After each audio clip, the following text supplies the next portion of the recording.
living la vida low carb. This show is changing lives. We talking about your diet, trying to get you feeling right.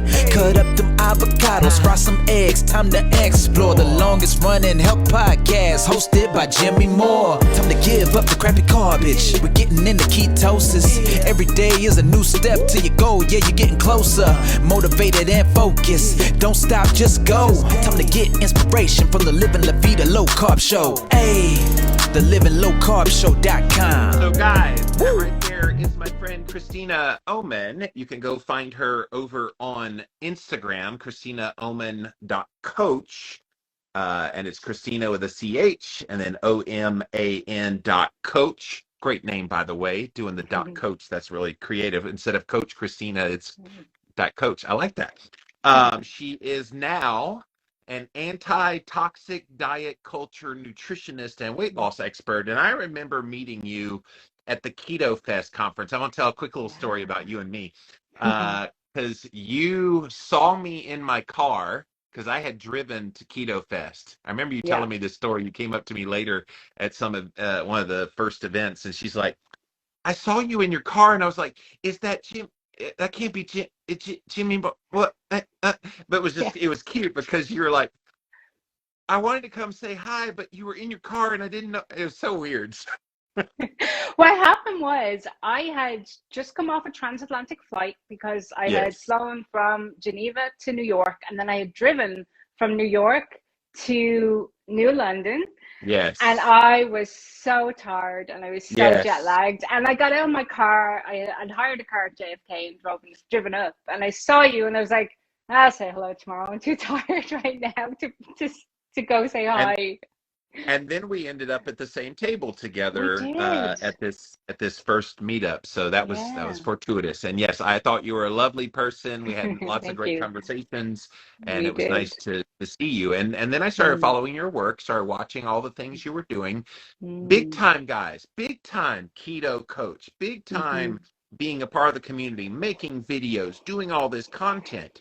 But then something has happened since the 4 or 5 years ago that I first met you in person that has gotten your attention. Why don't you talk about like what you were first starting to notice that really didn't sit well with you?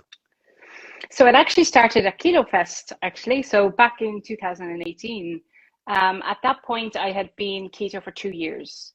I had lost around about 105 pounds at that time, and I still had 25 pounds to go until I got into a healthy body weight range. So I never went by the recommended weight, because that, for me, that was like 125 pounds. That's ridiculous. Like that is like verging on like ill level. So for around me, about it's like 190. When I read the BMI for me, I was like 190 pounds. I would be a skeleton. No, and it's completely unhealthy. So my sweet spot is around 170, and that's where I got to.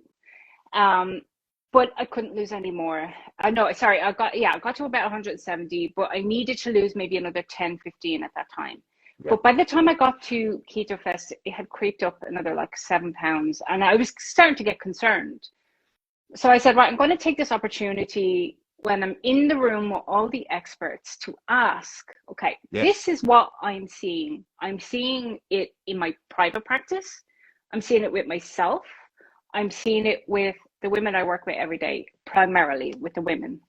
So I said, look, what seems to be happening is that we lose weight. We lose sometimes significant amounts of weight. But then at a certain point, before you get to that healthy body weight, the weight loss stops. And what happens is even though you're strict, even though you're eating the same things, you're adding exercise, you're doing fasting, you're guzzling MCT oil, you're doing all the right things, the weight starts to creep back on again, no matter what you do. And the basic message I got at KetoFest was, that's not possible. You're not doing it right. Yeah. And for me, like at that point, I was already a fully qualified nutritionist. I had done my ketogenic specialist training with Tim Noakes, right? So I'm a certified ketogenic specialist. I knew I wasn't doing it wrong. I knew I was doing everything right. Like my ketones were sometimes 4.4, 4.5. And so I was deep in ketosis. but nobody had an answer for me. So I left KetoFest feeling really deflated. And then over the space of the next year, I started to see a very worrying trend in the community, because up until kind of KetoFest, we were a small community. Like we all knew each other, we all knew each other's names, and even at KetoFest, people were coming up and saying, "Hey, Christina," and I knew who they were. So at that point, it started to explode. We started to see this like massive increase in people who were trying keto because they had seen what our little small community had done. And I started to see worrying words like clean and dirty, and if it fits in your macros, like that for me was just like the warning bells started to go off in my mind. And it culminated in me getting thrown out of a few Facebook groups for what did you do? What did you do? I tried to help a woman who was suffering from really bad PMS.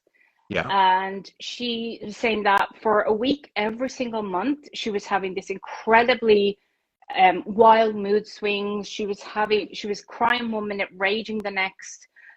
She was eating all of the carbs over a couple of days. She was eating 200, 300, 400 grams of carbs, and it was insatiable. And I said to her, look, that's a hormonal imbalance. Your body probably needs some carbohydrate to be able to properly balance your hormones. So when you pass through your ovulatory phase, start increasing slightly your carbohydrate. So for a week or so every month, add some carrots, add some peas, add some onions. Yeah. Gone. Is it the week before you start the period that you do that? Because I've talked to many experts, because of the progesterone levels get off. You need to have targeted carbs in the week leading up to starting your period in order for your hormones to remain balanced. Why you don't fast time either. Exactly. That's it. Exactly. And you know, if for men, like you have a hormonal cycle as well, and for proper testosterone production, you also need targeted carbs. So they kicked me out of the group for recommending this girl eat peas and carrots and onions. And it was at that point I said, you know, there's something seriously wrong here. And it was when I started to see that dogma starting to creep in. You're not doing it right. So let's camp out on that first one, because I want to kind of methodically talk about all of these, because these are going to be fascinating, and I'm sure I told you off the air, I think I believe a lot of the same things that you do, because I've been noticing for a much longer time, and I'm just going, So the fear of carbs in the keto world, like you've got some great nutritionists like yourself and dietitian friends in the keto world that they do understand the value of targeted specific times in your life, who you are, your metabolic state, all those things. Carbs are not the enemy. I know we like to talk about, and I even came up with this phrase, crappy garbage, but I'm referring to sugar and grains and the refined one. I'm never talking about peas and carrots. No. If you can have peas and carrots and they give you value in some part of your healthy lifestyle, eat the damn peas and carrots. Like, it's so weird how we got to vilify the whole category of carbs. This is why we're mocked by some other groups, other diet groups, because they're like, well, wait a minute.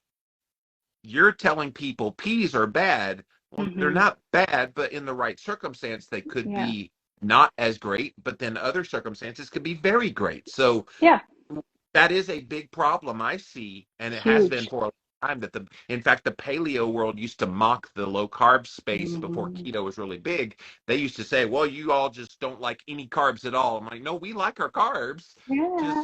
Just targeted for the right reason. And if I have insulin resistance, maybe not as many of them as someone that's maybe doing it for athletic performance, who could probably use those carbs.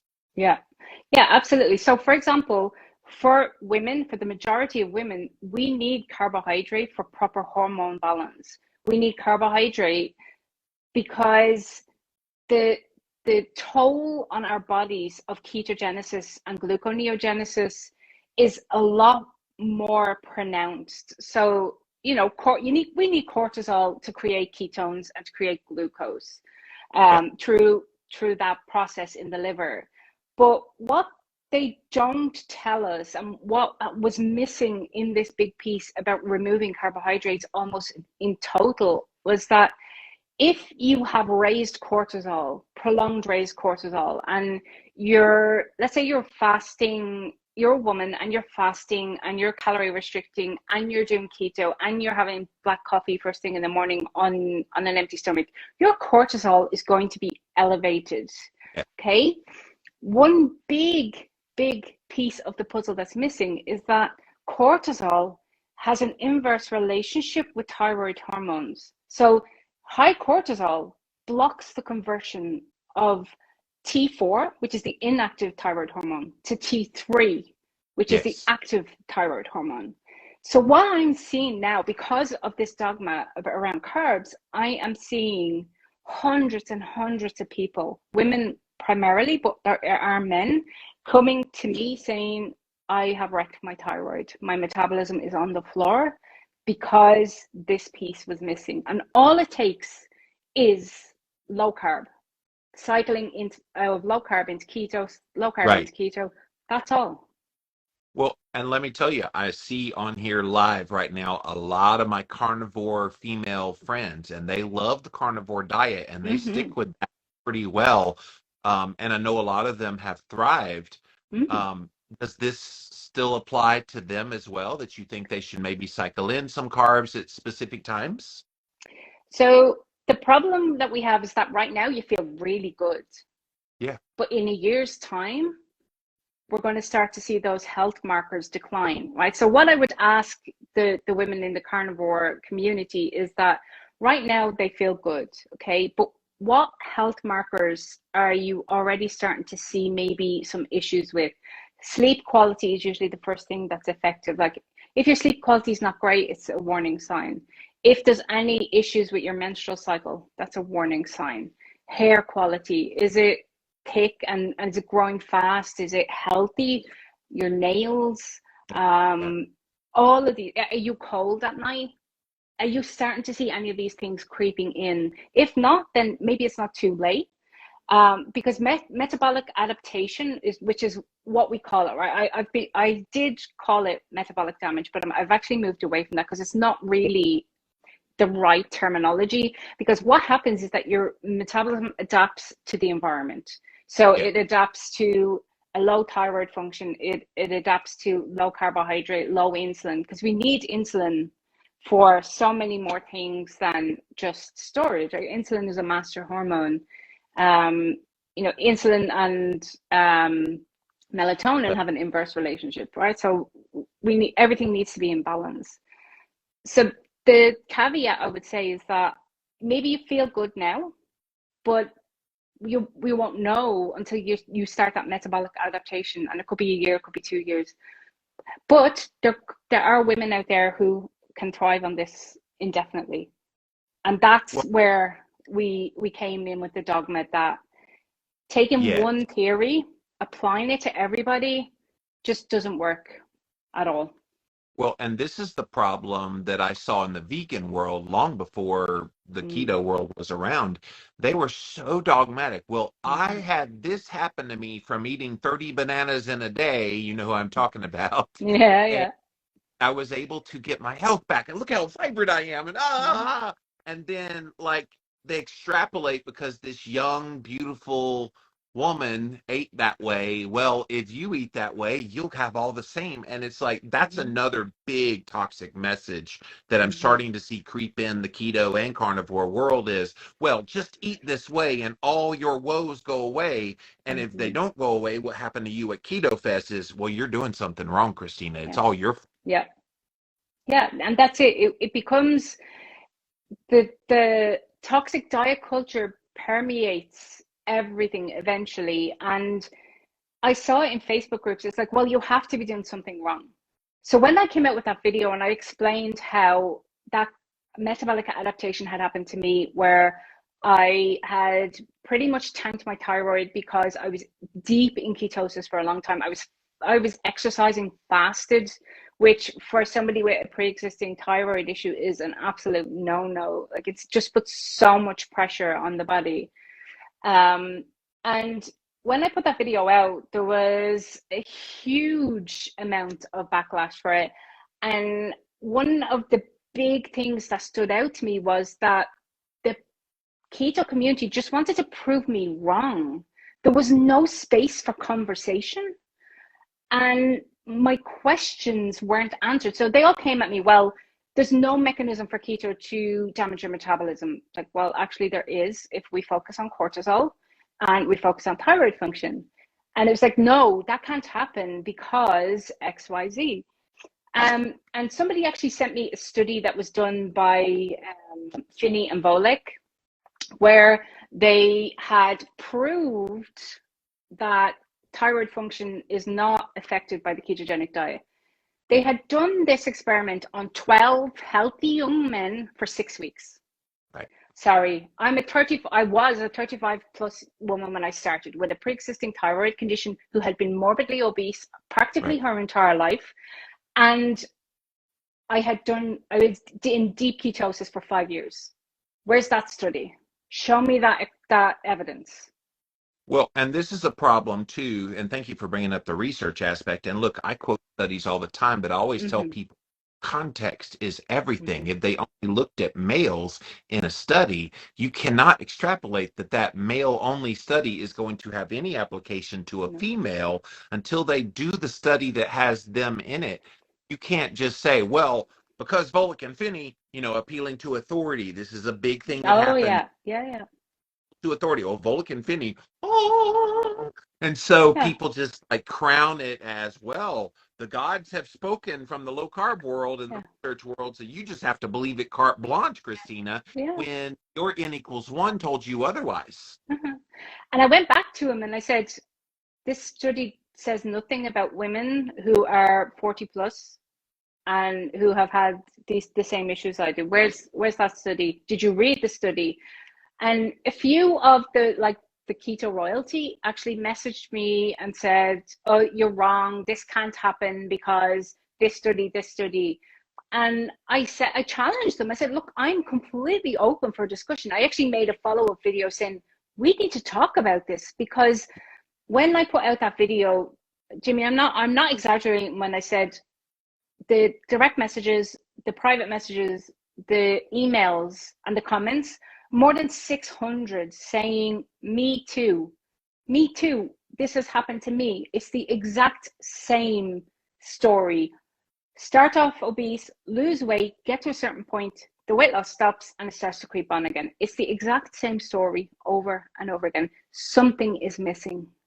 Well, and the toxic message that's put out there, and Jimmy Moore has been the recipient of this one.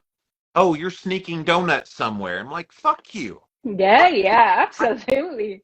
Well, don't even try to come at me with that stuff, because they'll say, well, if you're eating keto or carnivore, it's impossible for you to be gaining weight. I'm like, come live in this body. I will show you what possible looks like. Yeah, absolutely. I got the same thing. It's, again, that toxic message that if it's not working for you, you're not doing it right. And I have an added layer on top by virtue of being female. And I had so many messages from men and women telling me to leave it up to the men. And the one that annoyed me the most was the amount of people who said, well, go listen to Dr. Berg. He's an expert on keto. It's like, the man's a chiropractor. He's not even he's not qualified to give nutrition advice. I'll give you one more on him. And I don't like to talk publicly badly about anybody, but when I wrote Keto Clarity 1,000,000 years ago now, I was looking at experts. There was no Dr. Berg in existence. He created himself after keto became a thing. Now, look, he makes great videos and he has good things that he says, but this is the problem with the toxic culture. You can say good things to make yourself legitimate, so you can sneak in toxic things that people go at the good things, and so therefore this toxic thing must also be true. And no, you have to keep your head on. You have to keep thinking, researching, doing what you did with that study. Wait a minute, it's not applicable to me because it's all men. You cannot appeal to authority and just rely solely on that authority. Listen to them, make it, if they pique your interest in something, learn more about it. And I tell people with my work, don't buy anything Oh, vet me out. Yeah, I say the same thing. You know that I am probably one of the only nutritionists in this community that says, hey, I might not be right. I'm learning every single day. I'm learning. I'm reading studies. I'm doing research. That's how I discovered this big issue, especially for women with reducing carbs. It wrecks the thyroid. It wrecks the hormone balance. And all it requires is about 60 to 80 grams of carbs a day. Like, you're not talking 300. Which is still low carb, but It's that's low the carb. Psst, come here. I gotta tell you about this kit. It is a hair mineral analysis kit to determine your deficiencies in key minerals. It'll also show you your toxicity with heavy metals. It'll show hormones, your immune system, your thyroid, your adrenals, and your metabolism, all in one kit. And all you gotta do is go to upgradedformulas.com, use the coupon code Jimmy, you'll get 15% off this kit, but they have everything that you need to just basically give them a piece of your hair, and they'll show you how to do that, and then you mail it in and they'll show you specifically where you have deficiencies, and then go to upgradedformulas.com. They have a full array of nanotechnology that will help you shore up those deficiencies in the minerals. So again, upgradedformulas.com, and check it out. Test, don't guess. they made a scientific definition of what low carb is. It's under 100 grams. That's Yeah. low carb. Yeah. Ketogenic, under 50 carbs, although Yeah. I think some people need a little more to get into ketosis, but that's the definition. And so I think the problem is we have so demonized kind of this totality of carbohydrate category that people can't wrap their heads around. Okay, for the targeted purposes, not Twinkies, not donuts, not Coca-Cola, but maybe peas and carrots. Yeah, absolutely. And again, this is where toxic diet culture has permeated the keto community, because for years and years it was, don't eat fat's bad, to get as much out of your diet as possible. So we all became carb burners, and as carb burners we got sick, we got blood sugar issues, we got diabetes, we all got obese, and we started to eat more seed oils, which caused a huge prevalence of cancer. I mean, cancer now is 1 in 3 people, which is crazy. When I was in college, it was 1 in 6, and like, that's a hot second ago. And then what happened is the pendulum swung right across the other side. It's like, don't eat carbs, sugar's going to kill you, just burn fat. But the problem is, as a fat burner, you impact the thyroid and the hormone balance. What's the solution? We need to come back into the middle and stop the crazy. Stop that dogma. Stop saying right, wrong, clean, dirty. When somebody says, I did dirty keto, it's like, that is so toxic. And there's gradations of keto when you do that. It's like, I don't care what you do. Like, do what makes you happy and gives you the health that you need. And if you're getting that, it's really none of my business if it's clean, dirty, or in between. I don't care. But people like labels. And I've even gotten tired, Christina, of the label of keto. And that sounds weird. I wrote a book called Keto Clarity. I have so grown tired that we have to put a name to what we do. To me, it's like, if the diet is helping me feel good, making me have energy, making me sleep well, all these parameters of health, and yes, eventually weight loss, but it's not the grand be all that people make it to be. If you get all those things from the way that you eat, why do we have to put a label on it? The only value I see in the label is we find each other. I would have never met you if you weren't a keto coach, and you would have never met me if I didn't write keto books. So that's about the best value I see from label. But all the other things that the label gives you, putting you in a box, creates this toxicity that we're talking about here today. It does. And unfortunately, women are indoctrinated from a very young age into toxic diet culture. We're fed pictures and videos and TV and cinematic expectations of what a woman should look like. And if you fall outside of that, then you're told that you are somehow less. And what happens is that the weight loss becomes the focus and the goal for every woman that doesn't feel like her body is enough. So what happens is that women start to put up with the reduction in all their health markers because the number on the scale is moving, and that's the number one goal. Yes. And that's how it gets to the point where you end up with this negative metabolic adaptation because you ignored the fact that your period stopped. You ignored the fact that your hair was falling out. You ignored the fact that you were cold all the time. You ignored the fact that your blood pressure was low. You ignored the fact that you had no energy because it didn't matter because the number on the scale was going down. And that's what we have to fix. So in my program, so I've got a program called Protein Priority Diet, and it's an anti-toxic diet weight loss program. We practice reverse dieting. So we only do intermittent calorie restriction, and it's not a big deficit. What we do is we basically eat our maintenance calories, then we do a small period of restriction, and then back into our maintenance calories. And that maintains a healthy metabolism. We are completely anti-toxic diet culture from the point of view of I don't allow weight loss at any cost in my program. Yeah. I don't allow that. You don't get to do the calorie restriction long term because that doesn't work. It doesn't work. It's counterproductive. We need to throw out all of that nutrition dogma, and we need to find what works for us. So the way I built the program is completely individual. You work on your body, on your fitness level, on your health markers. You eat what feels good for you. Which is the way it should be. Like, absolutely. This is the funny part of labels we were just talking about. It's not about keto or carnivore or paleo or vegan. It's about what works for you. That's it. Yeah. Like, we have to get out of this mentality of give me the formula that's everybody's doing. The fast formula. What's that? The fast formula. The one that's going to get me there, like, doesn't work.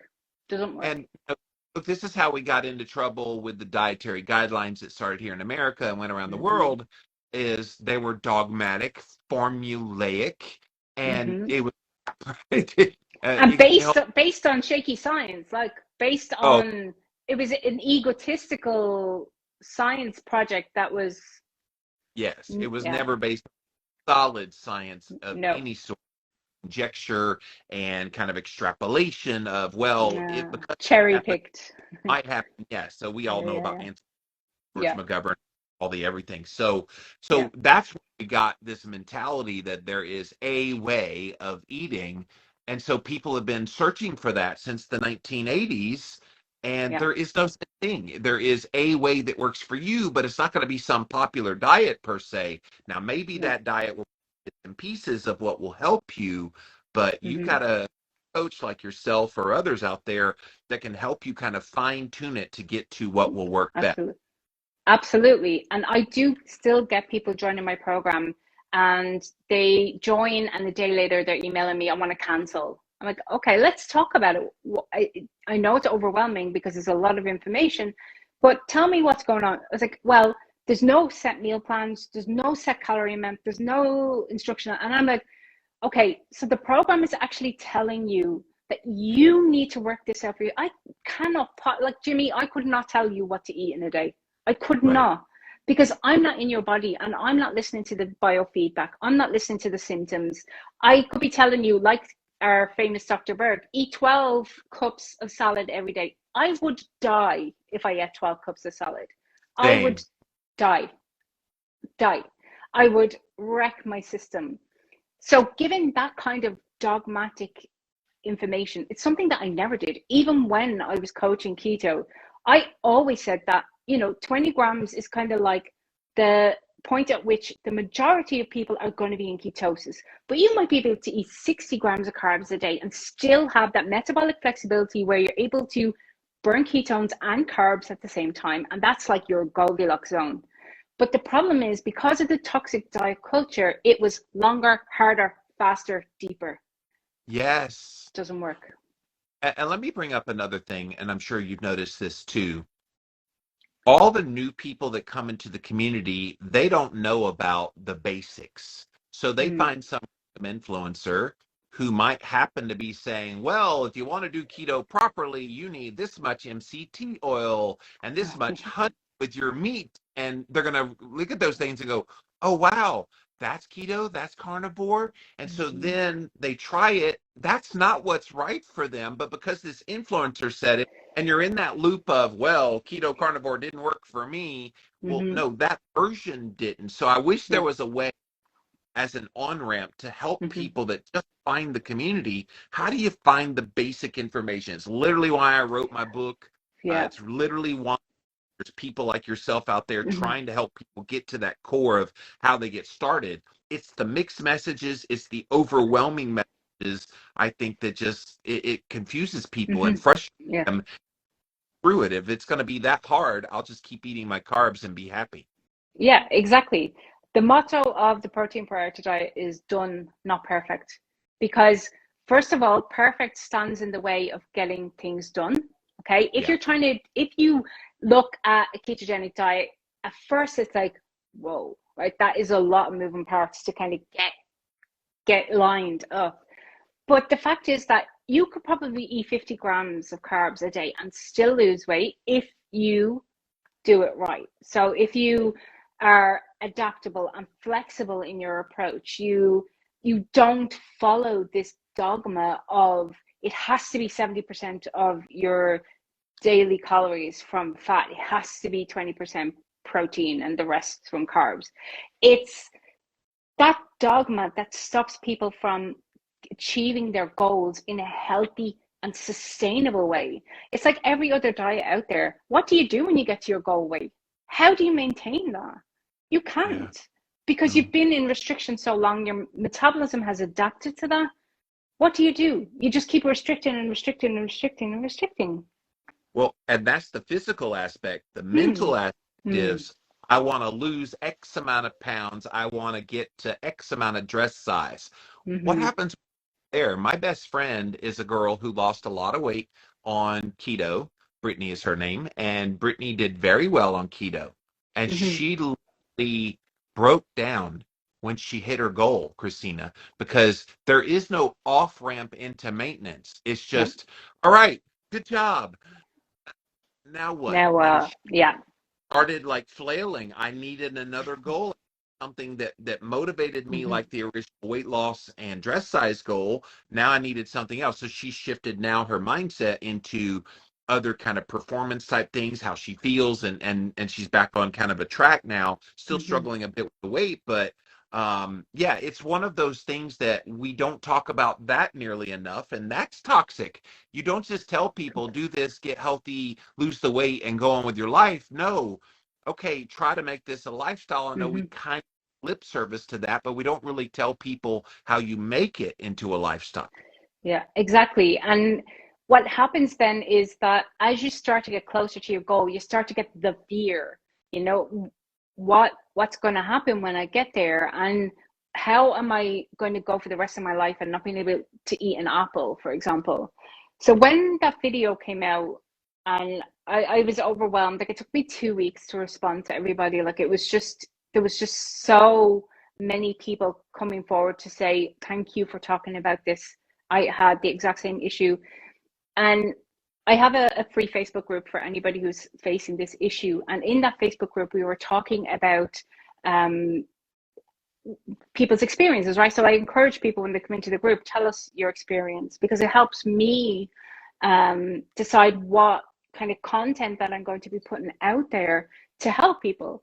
And one woman sent me a direct message, and it's probably the most poignant message that I've ever had in my life, in my internet life. And she said, Christina, I watched your video and I went into the kitchen and I got an apple and I ate the apple and I cried my eyes out. And it was like, what have we done? Because I've been part of this. I have perpetuated that message because that's what I was taught when I did my training. This is what I was taught. This is the elixir. This is the answer. This is the magic pill. And there was actually a documentary on keto called The Magic Pill. And it was like, well, no, it's not. Like, because for example, your brain only gets 60 to 70% of its daily calorie needs from ketones. It can't get any more than that. So if you say, well, okay, gluconeogenesis is going to fill in the gap. Yeah, but what's the toll on the rest of your body of that cortisol stimulation for gluconeogenesis and ketogenesis? Nobody talks about that. Ketones only provide 30%. Some studies have shown 30% of the calories you need. So metabolic adaptation happens really early, and the rest needs to come from free fatty acids and from carbs, again, for proper thyroid function and healthy hormone balance in men and women. For example, testosterone, you need some insulin for good testosterone production. Where do you get insulin from? A little bit of carbs. Just eat some peas and carrots. That's all. It's not a big deal, I don't think, anyway. I'll argue you could get a little bit of an insulin response from higher protein, gluconeogenesis, but yes, the easiest way is a little bit of carbs. Going to upset people, obviously, and that's okay. I'm rocking the boat a little bit. That's kind of been my signature for a long time. But I feel like we need to have these conversations, and the fact that you got booted out of a keto group because you dared to say have a little carbs to help regulate your hormones, that's disgusting. That is disgusting. We can't have these conversations within our own community. Where is it going to happen? No, and it's not like I've been kicked out of quite a few groups. It's not the first one that I was kicked out of. Trained ketogenic specialist, like it's not like you're just some Joe Schmo saying this. You got credentials. I'm not a chiropractor. Yeah, you're not a chiropractor. Okay, that's naughty. Let's not go there. But no, I am a trained I'm a qualified nutritionist, and you know, somebody said to me, well, if you're a proper nutritionist, why did you let yourself get so fat in the first place? Like, I questioned your qualifications. It's like, okay, so clearly you've never heard of me before. Like, this is the first video you've seen. Because what happened was I started to get overweight, obese when I was about 8 years old. And right up until 2016, I was morbidly obese for more than 20 years. When I lost the weight, I went and became a nutritionist so that I could help other people who are struggling the way I had. And then I went and got my ketogenic qualification as to become a certified specialist. And I trained with Tim Noakes. He's like the godfather of low carb. Yes. So to question my qualifications. Well, and the whole notion that you're supposed to look a certain way. Look, I know I have not been invited to specific conferences to speak because of my weight. I know that. And it's disgusting. Like, they don't take into account there's so many other kind of reasons why things might not be moving. And it's not just always a diet thing. Well, you must not be eating keto. I'm like, screw you. I went through the hardest mental thing I ever went through for much of like 3 years ago until about a year ago. Hardest thing I went through in my life, dealing with childhood trauma stuff and some other things in my life going on. And you don't think that has an impact on your body? Of course it does. And yet, well, you're not eating keto. Yeah, I am. But my body's like, yeah, I'm in survival mode with this. Yeah. And we don't talk about that either. That is toxic to deny. And people mock me all the time because I talk about childhood trauma. And they're like, oh, well, this is a convenient scapegoat to talk about childhood trauma causing this. And I'm like, it's real. Like, let's stop. We're human. Yeah. Yeah. And, you know, I find that it's really a case of these toxic diet standards is what's put on everybody. Because when I say to people, oh, I'm a nutritionist and I specialize in weight loss, I know people look at me and kind of go, yeah. And I'm like, well, I know you're thinking, like, how can you be a weight loss coach when you're overweight? It's like, well, you should have seen me before. You should have seen me before. Yes, like I'm 50 years old now, Christina, and I'm healthier, even though I'm a big boy still. I'm healthier than most of my peers from a mental health standpoint, from able to sleep. I'm getting in freaking ice baths every day for 5 minutes a day. Like, I'm doing things that are a sign of really good health and Yeah. strength. I think we need to stop judging health and strength and vitality on just whatever your current You're weight right. is, what people Exactly. think you.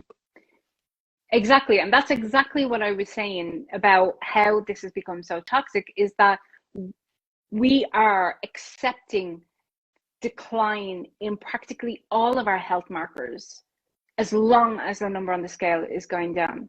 So when you come into my I have a metabolic recovery program as part of the protein priority diet. It has multiple plans within it, right? So there's always something for everyone. But one of the plans is the metabolic recovery plan. And when you come in, the first thing I say to you is, you're probably going to gain weight doing this plan, but it's health regain weight, right? Yes. Because you're coming to me and your health markers are so bad that that needs to be fixed first. Because if you try and continue to perpetuate the same thing, you're going to get the same results. You're going to get weight gain.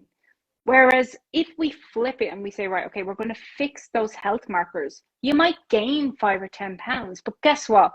You are sleeping like a baby. You are Yeah. waking up refreshed. You have no mind fog. You have the energy to be with your family. You don't have wild mood swings. You don't feel cold all the time. You feel vital and you feel good. Your digestion is good. And all of those things are signs that your body and your metabolism are recovering. And if you have to sacrifice 5 pounds on the scale, if you say no, then there's more work needs to be done there, because that's where you are deep in toxic diet culture. It's been 3 years since the release of my last book, but now I have written a brand new book called One Step Deeper Journal, The Foundations, featuring my co-host of my One Step Deeper podcast, Brittany Lee Davis. And this, you guys, is going to be an incredible book for those of you who struggle with mindset, struggle with why you believe things the way you do, if you've gone through any kind of trauma in your life. We got you. It's a 40-day journal. We're going to take you through all of the different topics. Brittany and I actually give you a lot of our own personal story. There will be lots of places to do journal entries where we prod you.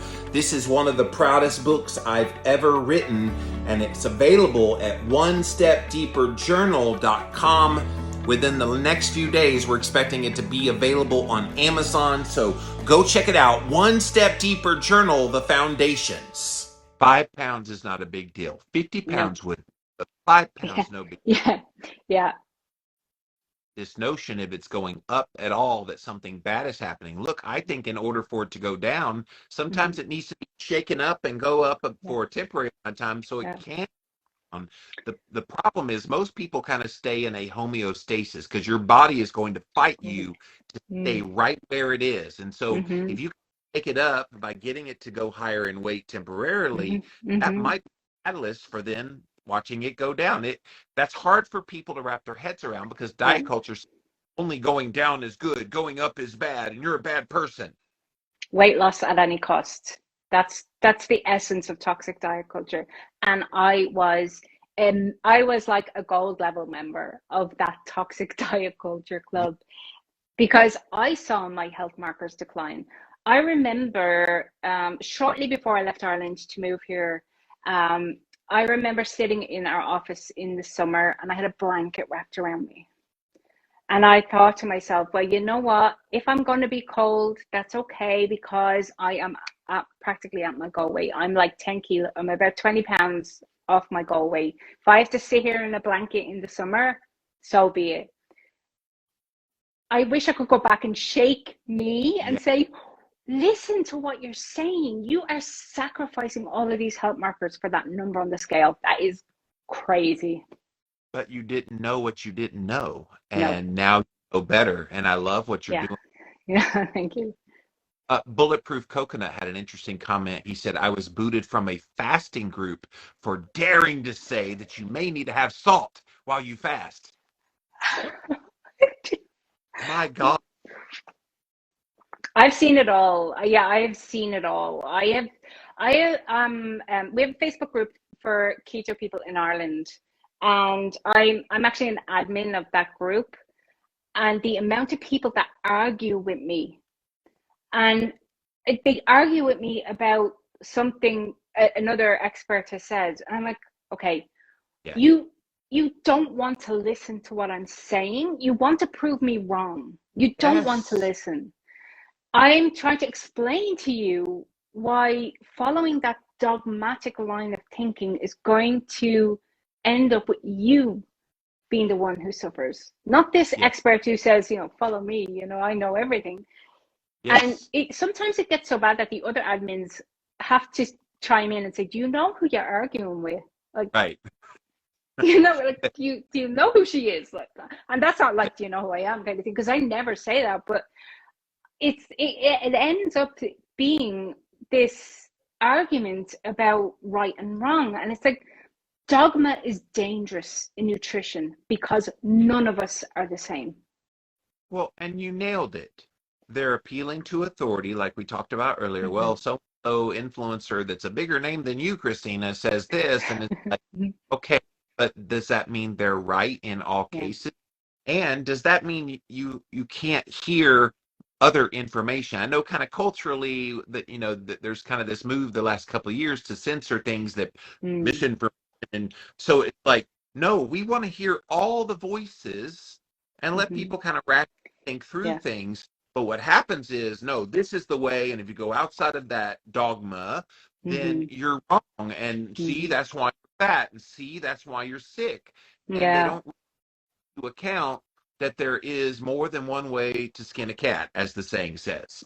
Yeah, absolutely. All you have to do is look at the way nutrition studies are done, that it's impossible to conclusively come up with solid science that applies to every single person from nutrition studies.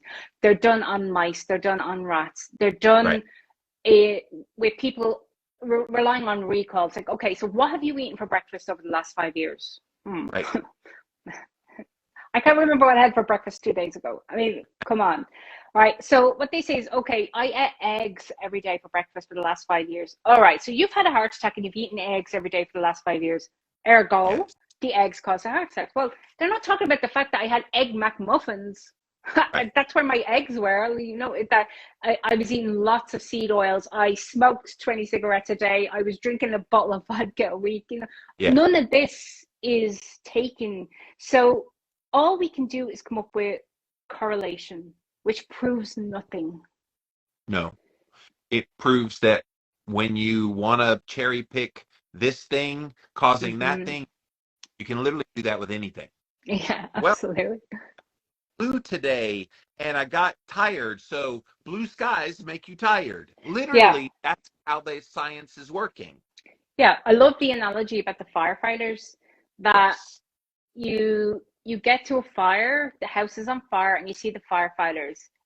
And because every time there's a fire, you see firefighters, the correlation says firefighters equal fire. They cause the fire.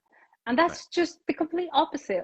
And that's how I think the first time I heard that was, I can't even remember who it was saying it about cholesterol, that, cholesterol is protective. Oh, there you go. That's where I read it. So yeah, it's a perfect analogy. And that applies to all nutrition. So when somebody says to me, oh, the science says this, it's like, well, let me pick apart that study and let me find the 10 ways in which we can take another perspective from it. It's like, so, if you come to a study on mice, forget about it. They might be metabolically similar, but they're not human. They're not human. And they're not women specifically. They're not women over the age of 40 who have stressful lives, working full-time jobs, looking after kids, doing the mental load. They're not women who maybe have thyroid issues. They're not women with complex hormonal systems. They're not women who have been mired in diet culture since they were 14 years old and have been dieting since they were 14 years old. When there's a study done on those type of people, let me see it. And let's talk about it then. But until then, if you come at me and you say it has to be like this because this study says so. So for example, the low carb and keto movement was really enforced by the idea that the Inuits lived zero carb. Right. But when I looked into those studies, so first of all, they couldn't conclusively prove that the Inuits were in ketosis. When they did the urine tests, there was no ketones, right? So I looked into this a little bit further, and I realized that actually the Inuits will be eating carbohydrate because they eat muscle. They eat animal muscle, and they, like when they slaughter an animal, the first thing they eat is the liver. What's stored in the liver? Glycogen, Sure.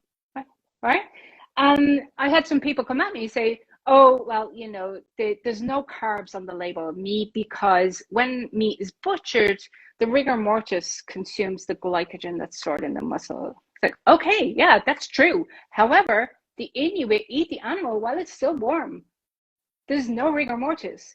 They are eating some studies that I saw. And again, we have to be, you know, we can't say that this is conclusive, but the studies that I found were saying that it's potentially they're eating up to 20% of their calories from glycogen in the muscles and in the liver of the animals that they're eating, because they're drinking the blood. Again, there's glucose in the blood, so they're getting carbs from the animal sources. And that was just like, wow, okay, because this whole thing was built on this. The Inuits live, and the Maasai, another one, the Maasai, they drink blood, they drink milk.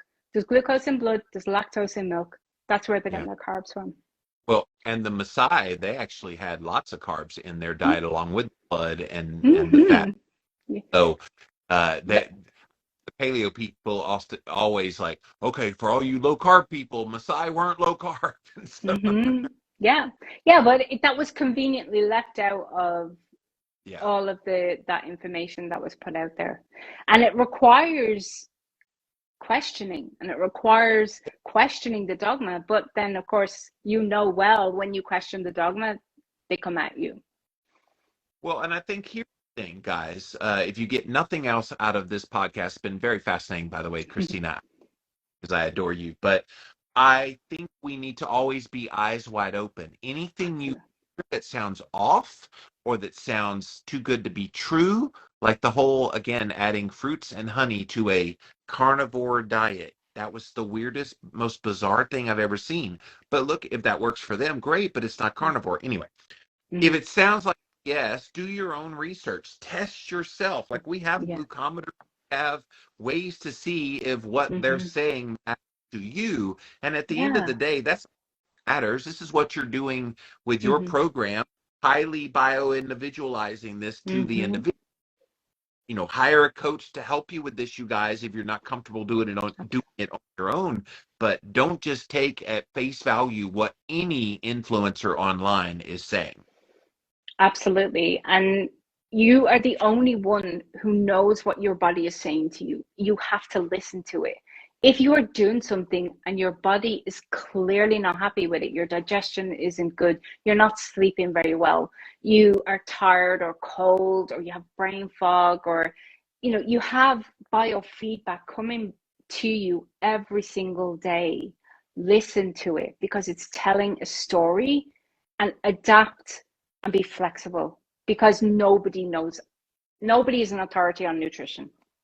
You know what happens though is people get so used to those symptoms, they just think it's normal. And I remember hearing people, well, I got older and I started getting indigestion. I'm like, that's not normal. Like something has changed. Something is the food you're eating, or your digestive system, your stomach acid is not prevalent enough, all the things. Yeah.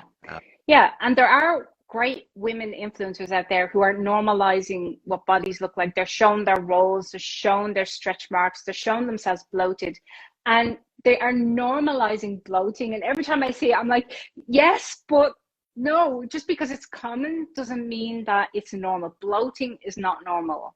If it's happening, it's a feedback signal, a negative feedback signal. So just because something is common doesn't make it normal. We could keep talking for a long time. A lot to chew on here today. Again, Christina Oman, go check her out over on Instagram, ChristinaOman.coach. Again, Christina with a CHAN.coach. Click on that link tree that she has there. She's got all kinds of things. She talked about her protein priority diet program. She's got a keto fasting recovery free Facebook group, a rapid weight loss plan for free 7 days, emotional eating. You got all kind of stuff over there on that link. And then I love your videos. Go check out her YouTube videos, you guys. She's got a great YouTube videos. Go find her over there, Christina Oman, weight loss coach, with 93,300 subscribers. Damn, girl. It's the accent. It's the accent. That's all they come for. Southern American accent, but it doesn't help me to 93,000 followers on YouTube. But thank you so much for being here today. Thank you for having me, Jimmy, and thank you for sharing me with your audience. Time to get inspiration from the Living La Vida Low Carb Show. Hey, the livinglowcarbshow.com. Have you experienced the dreaded keto flu? Did you know that most of these symptoms are actually due to your body dumping excess electrolytes? This is where Element comes in. Element is a tasty electrolyte drink mix with everything you need and nothing you don't. That means lots of salt with no sugar. Element is formulated to help anyone with their electrolyte needs and is perfectly suited to folks following a keto, low-carb, or paleo diet. Element contains a science-backed electrolyte ratio, 1,000 milligrams of sodium, 200 milligrams potassium, and 60 milligrams of magnesium, with none of the junk, no sugar, no coloring, no artificial ingredients, no gluten, no fillers, no BS. Everyone needs electrolytes, especially those on low-carb diets, or if you practice intermittent or extended fasting, if you're physically active, or sweat a lot. Add Element today and see how much better you feel and perform. Use the URL drinklmnt.com/Jimmy.